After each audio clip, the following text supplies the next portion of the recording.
In T-minus 1 hour, we are taking you guys on an unforgettable journey, one that the Hanks family has never embarked upon. We are heading out west with a caravan of 3 rigs. That's 6 people in total, and let's just say the craziness is gonna be...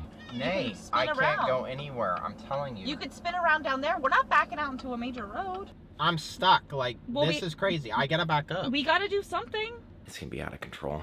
Today starts the first leg of the journey, and let's just say we got reservations for tonight, but after that, we have nowhere to go. It's a stormy, rainy day to kick off this caravan, so I would say, yeah, this is gonna be an interesting ride. Now we got to thinking, how can we kick this up a notch and make things extra spicy as we always do?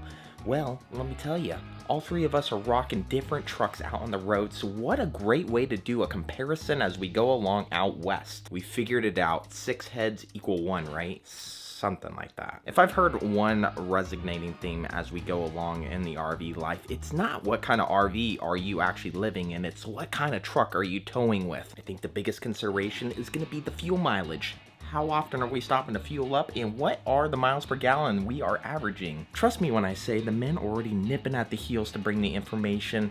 They're rocking Fords, I'm rocking GMC, and they're like, dude, you kind of stick out like a sore thumb. Even better yet, a couple of us have single rear wheel, and one of us has a dual rear wheel. You can be guaranteed we're gonna bring some great information as we go along. Need not worry, we're bringing you those facts, Jack. But don't let us hog all the attention. What are you whipping out on the road? Either way, the journey starts right now, so strap in. No, seriously, put your seatbelt on, it's the law. I'm kidding, kinda.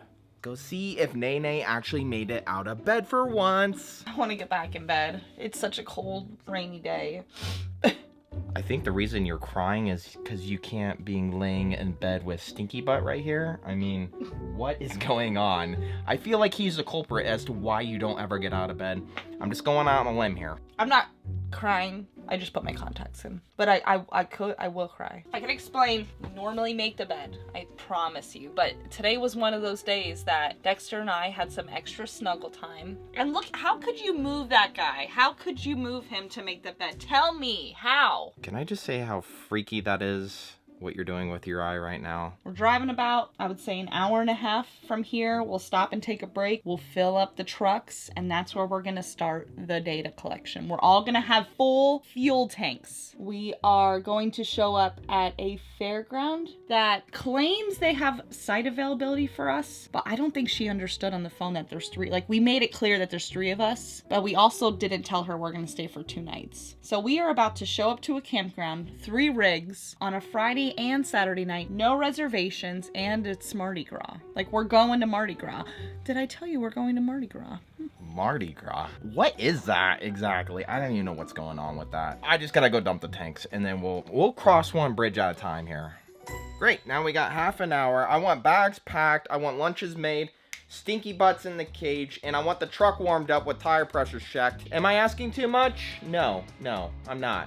Thank you. Thanks, Hanks family. Okay, no response, huh? Guess I'll just do it myself. As always. As always. Woo! Let's go! We got radios. This one's for you guys. Turn it on. I guess is this button. Look at that. Yep. Channel 4, it's already on. Hello? Hello? Oh, I hit the emergency. Oh no. Oh, snap. The police are coming. We're okay. What do I do? I guess the plan is to go to that TA. It's about like 2 hours in. I guess the question is, are we gonna stop before then? We should either do a rest area or a Walmart for an actual break, because Dexter will probably not make it the whole way and we'll need to like eat. I think we should stop before it, because you know when you go to TA, you're like your bladder's full and you're like, everyone's like running to the trailer. Let's stop before and take the break, and then we'll do like the TA, and then we'll be that way we're like got full bellies and we're ready for that like data collection situation. Do you like Apple or Google Maps? Google. Really? Yeah. I don't know. Apple always is wrong. Yeah. And the Oh, wow. disagreements already see. Let's roll.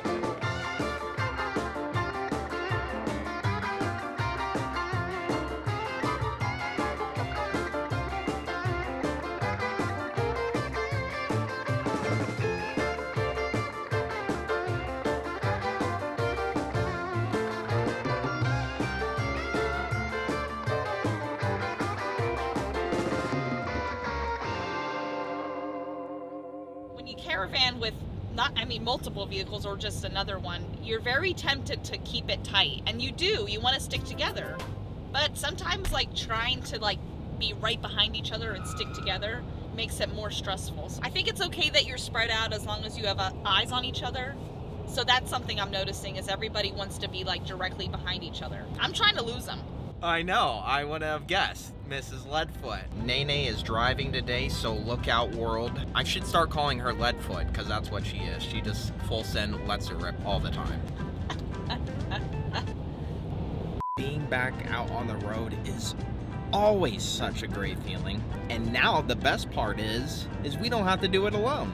And especially taking you guys along for the journey, it's just gonna add a whole new dimension of awesomeness. A couple things I noticed with the caravanning thus far, if I may be so bold. As Nene was saying, when you're following one another in the caravan, it is so natural to want to be directly behind the next person in front of you. Unfortunately, with all this traffic and all the nonsense that goes on with RV life, it just doesn't work out that way sometimes. Nene here. Let me know if I gotta go any slower. I'm just hanging around 60 miles per hour.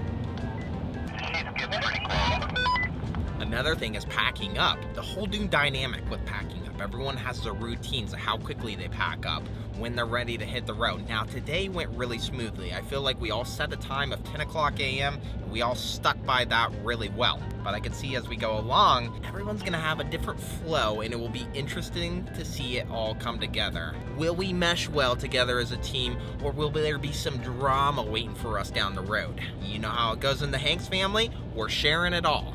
Are you back? It's funny, it's the little things that excite me the most. We got walkie-talkies, finally. But with it comes a couple hiccups. Obviously, the lingo of the walkie-talkies is the mumble-jumbled, like, what? Blah, blah. So yeah, we're gonna have plenty of that to go along with this journey. First stop is Walmart. I think it's gonna be a great stop for Sexy Dexy to eat, all the other animals to walk and pee and do all that jazz. And then as a bonus, yes, the humans get to stretch their legs as well. So that is a win. I'm wondering with us being in the lead, if it's good to notify the crew behind us when like there's a cop pulled over or we gotta get over. Maybe, I don't want to abuse the radio, but is it good to give everyone a heads up like, hey, you gotta get over, there's a cop pulled over? Just keep it short and sweet. No, yeah, definitely. And if you really need to get over, that's why we have Rainey. She's in her separate vehicle. She can get over in traffic, hold up traffic, and let us all in. It's a convoy. Now, the coolest part is I just recently learned from Keith himself. We'll explain this later in more detail, but according to how they did in the military, a convoy would always start with the person in the back would make the move, and then everyone would follow suit going along, heading to the front. That makes sense to me, instead of the front leading. The rear leads, and that way we all stick together. Convoy crew, how's it going back there? We all good? What was the question? This is why I never owned walkie-talkies, because you can't ever hear. How are you guys doing back there? I've caught you. Now, it may have been at the expense of the fuel mileage, but we're here.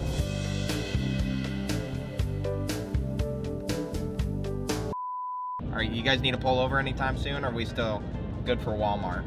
We're good to go on the Walmart. Yeah, I have feelings too. No need to yell about it. Carl out.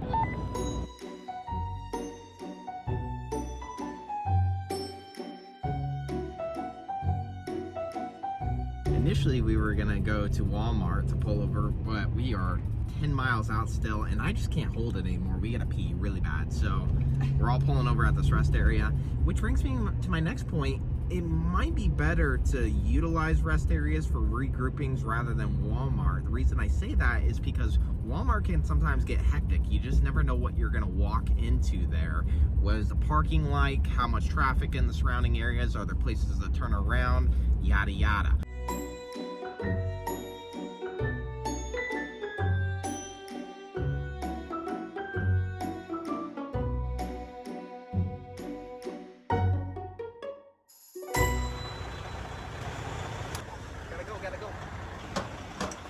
That was pretty stressful driving, and I think the rest of the group will agree that Nene should not lead the pack. And it's not mostly because of the lead foot, but it's the like unable to make quick decisions. But everybody is like running to, look at, everyone's running to the bathroom. Maybe we'll take a break here. I'm gonna find out. I am not driving anymore. That was so stressful. The speediest driver in the West. Oh my god. Listen, it's like so much pressure. Yeah, I know, but you did a good job. I don't like it. I felt like I was slow though at times. That's what Did Kyle, you? well, he was like, you gotta just stay consistent. And that was my issue.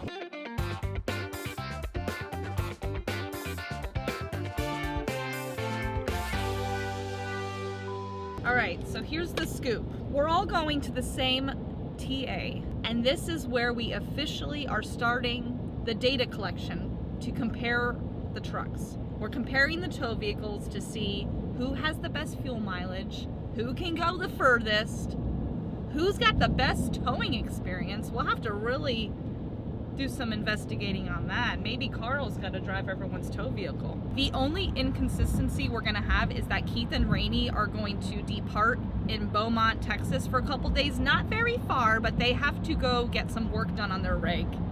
We're gonna continue on to a state park in Texas, and then they're gonna meet us there like 2 days later.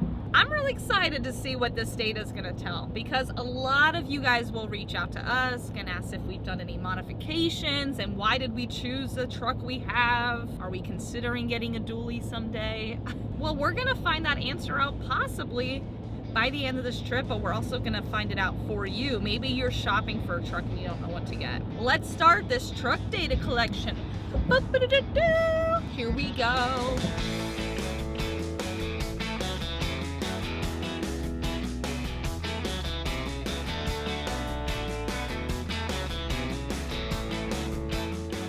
The best part about these truck stops is just this right here. Look how easy that was to pull in.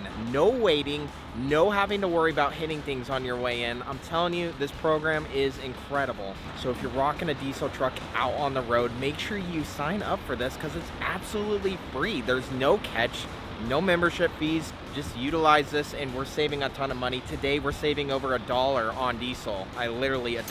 I'll leave a link below. I'll leave it in the description. Go check it out on the website, happilyeverhanks.com. We have all the information there for you guys, and it will also be in the pinned comment as well. Another thing I've been noticing is a lot of y'all been saying, well, I went to sign up for the program and it asked for my social security number. I don't feel comfortable with that. The reason they do this is because when you fill out the application, they do not run credit checks on you. So they need to have some kind of reassurance that you're going to be able to pay. I've met so many reliable people that utilize this program. If you don't feel comfortable giving out the social security number, hey, no worries. I'm just saying this program's here waiting for you if you want it. Yeah, that's right. Let's get on the road. All right, did everyone reset their odometers? Yep. I'm reset too. Nice. Let's roll out. Man, we got ourselves into a pickle here. I kind of figured when we got into Baton Rouge, it was gonna get hectic. It got insane. I don't know if there's any way around all this, but it seems we're making the best of the worst situation, if that makes sense. I'm looking if there's any low clearances, so before, like, give me a second. We're in the middle of LSU campus right now, and yeah, everyone's like, why is there a weird trailer driving through our campus? I would take a right Of here. course that car showed up. There's no low clearance bridges. Because this is literally, we're stuck in the campus right now. It wants us to go straight. We can't, this is LSU campus. Oh man, we got ourselves into a pickle. Okay, this is saying go straight. I don't know what to tell you. Well, we're gonna have to turn around. We're going the wrong way. Oh, jeez. So, No, go, and I don't know. I can't go, babe. So you're gonna need to get out and back me up.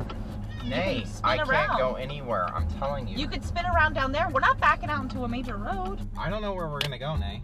I'm stuck. Like, Well, this is crazy. I gotta back up. We gotta do something.